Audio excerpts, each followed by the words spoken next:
नमस्कार विद्यार्थी मित्रांनो, आपल्या सगळ्यांचं स्वागत आहे रॉकस्टार विराट पवार या आपल्या यूट्यूब चॅनलवर. Today we are going to learn about anagrams. What is that? That is anagrams. आता आपण वर्ड प्लेमधली पहिली ॲक्टिव्हिटी करूया, ज्याला आपण ॲनाग्राम्स असं म्हणतो. सगळ्यात अगोदर आपण ॲनाग्राम्स म्हणजे काय हे समजून घेऊया. Let's see. An anagram is a play on words created by rearranging the letters to the original words to make a new word or phrase. That means तुम्हाला एक शब्द दिला जातो, त्या शब्दातील ज्या स्पेलिंग्स आहेत त्यांचं तुम्ही रिअरेंजमेंट करू शकता, म्हणजेच बदल करू शकता आणि त्यातून तुम्ही नवीन जो मीनिंगफुल वर्ड आहे किंवा फ्रेज आहे हे तयार करू शकता. त्याला आपण ॲनाग्राम्स असं म्हणतो. आय होप तुम्हाला कळालेला असेल ॲनाग्राम्स म्हणजे काय. एक्झाम्पल मार्फत आपण अजून चांगल्या पद्धतीने समजून घेऊ शकतो. Anagrams can be fun and witty. Anagrams can be fun and witty. खूप इंटरेस्टिंग असं असतं, ते एंटरटेनिंग असतं. We can often find examples of anagrams in everyday life. We can find that examples like see this example. For example, state. STATE. Spelling is STATE. तर याचंच तुम्हाला जेव्हा तुम्ही रिअरेंजमेंट करता या वर्डमध्ये तर तुम्ही असं पण करू शकता लाईक TASTE. स्टेट आणि टेस्ट. टेस्ट म्हणजे चव आणि स्टेट म्हणजेच राज्य. तर इथे तुम्हाला लक्षात आलं, स्टेटचंच आपण चेंज केलं आहे. अगदी तसंच डस्टीचं पण आपण चेंज केलं. जसं की DUSTY असं होतं, तर त्यालाच आपण STUDY अशा स्वरूपात चेंज करू शकतो आणि यालाच आपण ॲनाग्राम्स असं म्हणतो. एक्झाम्पल्स अजून पहा म्हणजे तुम्हाला लक्षात येईल. Like SAVE save. You can make it as VASE vase. Now let's take another example. That example is THING thing. So next the word meaningful word is NIGHT. आता याच्यात काही अटी आहेत, म्हणजे तुम्हाला जो शब्द आहे तो ना यामधलाच घ्यायचा आहे, म्हणजे यातून एकही शब्द बाहेरचा तुम्हाला घ्यायचा नाही. जेवढ्या वेळा वापरलेला आहे तेवढाच तो शब्द घ्यायचा. हे मात्र अट तुम्हाला फॉलो करायचे. Okay. Now let's see. You can make a group. Divide the class in 4 groups. The first group can find anagrams of 3 letters and the second group can find out 4 letters. म्हणजेच तुम्हाला एक शब्द दिला तर 2 group आपण बनवून त्याच्यात सुद्धा ही ॲक्टिव्हिटी घेऊ शकतो. But for now we can take it an individual activity. तर तुम्ही आता सोबत कमेंट बॉक्समध्ये हे करायचं आहे ॲक्टिव्हिटी आपल्यासोबत. Let's see. Make anagrams of the following words. You have to make an anagrams of the following words like remember an anagram. Remember an anagram contain exactly the same letters, no more less. तर मी आता म्हटल्याप्रमाणे जास्त पण घ्यायचे नाही आणि कमी पण घ्यायचे नाही, इन अ डिफरंट ऑर्डर. मग तुम्हाला जो ऑर्डर दिलाय, जसं की 10 हा शब्द दिलाय, तो तसाच न लिहिता त्याच्यात तुम्हाला ऑर्डर चेंज करायचे. येस. आता तुम्हाला माझ्या सोबत सॉल्व्ह करायचा प्रयत्न करायचा आहे. Okay. We have the word 10. Now we can make it as. समजा तुम्हाला इथे आपण असं पण करू शकतो 1 2 3 तुम्हाला समजायला. तर नेट, NET, नेट म्हणजे जाळं. तर आपण त्याचं चेंज रिअरेंज कसं केलं, 3 2 1 like this. Okay. Now next word like dairy. DAIRY. Dairy. आता त्याचं काय करणार तुम्ही सांगा बरं. डेअरीचं शब्दाचं चेंज. ओके. खूप सोपं आहे. DIARY. डायरी. डेअरी म्हणजेच दुधाचा आणि डायरी म्हणजेच लिखाण करतो आपण ते. ओके.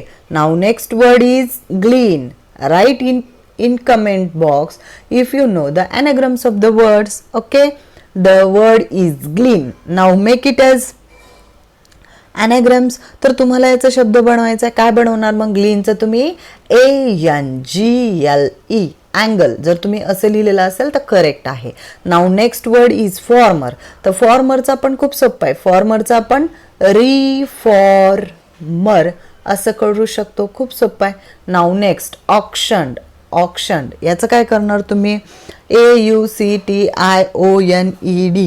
तर याचं तुम्ही चेंज काय करू शकता सांगा बरं, विचार करा. तर याचं चेंज होतं कॉशन. TIONED. करेक्ट. तुम्ही जर असं केलेलं असेल. आता बघा लिसन. लिसनचं तुम्ही काय करू शकता? सायलेंट. SILENT. सायलेंट. करेक्ट. ॲलर्जीचं काय चेंज करू शकता? गॅलरी. GALLERY. गॅलरी. करेक्ट. आता बघा फ्युनेरलचं तुम्ही काय चेंज करणार? फ्युनेरलचं विचार करा. हां, REAL. Real. FUN. Fun. Correct. जर तुम्ही असं केलं असेल तर करेक्ट आहे. तर आता बघा टीचरचं तुम्ही काय चेंज करणार? हेक्टर. HECTARE. हेक्टर. टोटल सगळे वर्ड आपल्याला रिअरेंज करायचे आणि मेक मिनिंगफुल वर्ड बनवायचा. डॉर्मिटरीचं तुम्ही काय करू शकता? DIRTY. Dirty room. ओके. जर हे केलेलं असेल तुम्ही कमेंटमध्ये तर करेक्ट आहे. ओके. अजून एक ॲक्टिव्हिटी घेऊन टाकूया ह्याच भागात. तर मदर टंग और अदर टंग. तर तुम्हाला दिलेलं जे शब्द आहे तो मदर टंगमध्ये आपण त्याचं काय मिनिंग करतो आणि अदर टंग म्हणजेच इंग्लिश लँग्वेजमध्ये आपण त्याचं काय मिनिंग करतो या स्वरूपाची ही ॲक्टिव्हिटी आहे. So let's see. There are some words in English which sound like words in your mother tongue, but if you consider the meaning and use, you realize that they are a different word altogether. तर तुम्ही जेव्हा यांचं करता म्हणजे मिनिंगचं combination करता तर ते असं लक्षात येतं की त्याचे डिफरंट मिनिंग्स बनतात. Now let's see. Rose. ROSE. रोजला आपण इंग्रजीमध्ये अ फ्लावर म्हणजेच आपण जो गुलाबाचं फुल आहे त्याच्यासाठी वापरतो. पण जेव्हा आपण इंग्रजीमध्ये रोज म्हणतो पण त्याचं जेव्हा मराठीत आपण रोज म्हणतो तर त्याचा अर्थ डेली होतो. आणि त्याला आपण हिंदीत जर त्याचं मिनिंग पाहिलं तर एव्हरीडे, प्रत्येक दिवशीसाठी आपण वापरतो. Now C. सन ऑर सोन. सन ऑर सोन. तर इथे काय म्हणून वापर करतो? सन जर असेल तर अ स्टार आणि सन म्हणजेच मुलगा. तर मिनिंग आपण इंग्लिशमध्ये त्यांचं काय घेतो? A star a male hair असं घेतो. पण जेव्हा मराठीमध्ये आपण सण असं म्हणतो तर त्याचा अर्थ फेस्टिवल किंवा वर्ष याच्यासाठी आपण वापरतो. आणि हिंदीमध्ये आपण सण जर म्हणतो तर ते याच्यासाठी म्हणजे वर्षासाठी वापरतो. Now next. पीस. तर याच्यासाठी आपण बीट, काम, शांततेसाठी त्याचा वापर करतो इंग्रजीमध्ये. पण मराठीमध्ये आपण पीस म्हटलं की फिदर म्हणजेच ते पंखाचा पान जे आहे की नाही त्याला पीस म्हणतो मराठीमध्ये. नाऊ इन इंग्रजी आपलं इन हिंदी ग्राइंड म्हणतो. पीसना म्हणतो ना, ग्राइंड करणं, तर तसं होतं त्याचं. Now next. कामचं असेल तर मग आपण इंग्रजीमध्ये प्लीज काम डाऊन म्हणतो ना आपण, शांत राहा, तर ते पीसफुली. तर काम जेव्हा आपण मराठीत म्हणतो तर काम म्हटल्यावर वर्क होतं आणि जेव्हा हिंदीत म्हणतो काम, मुझे काम करना है, तो आपण वर्कच करतो. Okay. So this way you can use some words and that words has meaning, different meaning in English and different meaning in Marathi and different meaning in Hindi. Okay. Now complete the following table. आता तुम्हाला ही activity माझ्यासोबत करायची आहे. That's why you can know the real activity and the use of that activity. Readymade आन्सरच्या मागे जायचं नाही. तुम्हाला जास्तीत जास्त प्रयत्न करायचा आहे की स्वतः तुम्हाला ती सोडवता आलं पाहिजे. Now see. Boat. BOAT. Boat म्हणजेच काय? तर स्मॉल शिप. इंग्रजीमध्ये आपण त्याला काय म्हणतो? शिप म्हणतो किंवा जहाज म्हणतो. So it's a small ship आणि इकडे एक फिंगर आपण लिहू शकतो. डॉटर इन लॉ जेव्हा आपण मराठीमध्ये म्हणतो तर त्याला उच्चार करताना आपण सून असं म्हणतो. तर सूनचं स्पेलिंग काय येईल? SOON. सून. आणि सूनचं इथे इंग्रजीमध्ये आपण अर्ली म्हणजेच लवकर याच्यासाठी ते वापरतो.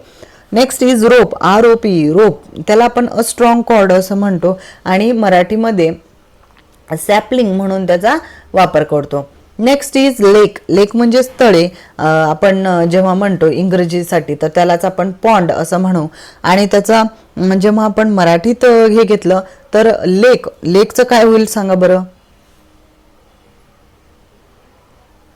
येस, लेक म्हणजेच आपण मराठीमध्ये काय म्हणणार? डॉटर. म्हणजे मुलीसाठी आपण माझी लेक असं वापरतो ना हे, तर ते डॉटर होणार. So next name. NAME. Name म्हणजेच नाव. A name of a person, place or thing आपण त्याच्यासाठी वापरतो. आणि नेम मराठीमध्ये वापरला तर माझा नेम चुकला. तर माझा नेम चुकला म्हणजेच माझं जे टार्गेट होतं ते चुकलं म्हणून आपण ते वापरतो. Okay.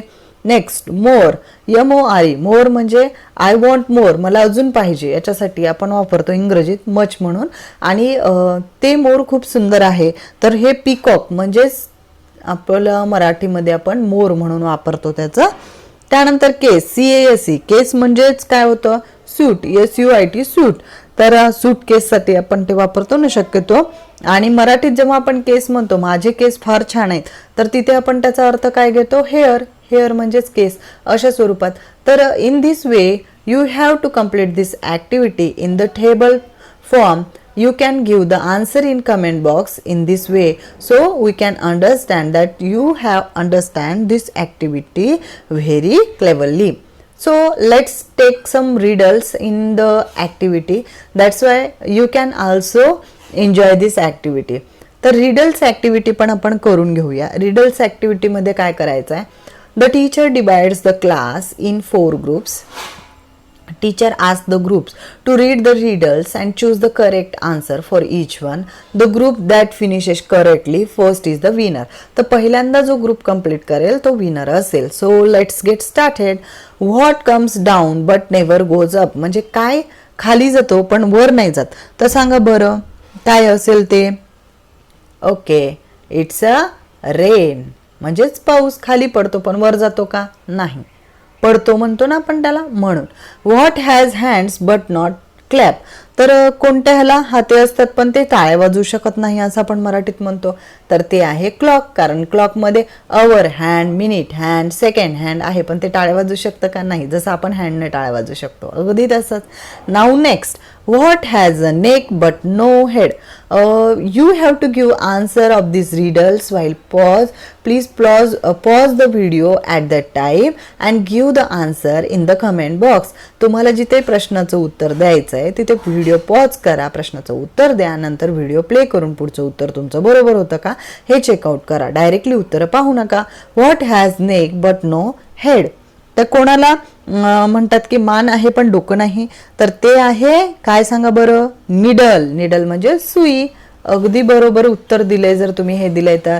Now let's another riddle. What can you see in a calendar as well as eat it up. तर तुम्ही कॅलेंडरमध्ये पाहू शकता आणि तुम्ही काय करू शकता, ते खाऊ पण शकता. ते काय असतात, डेट.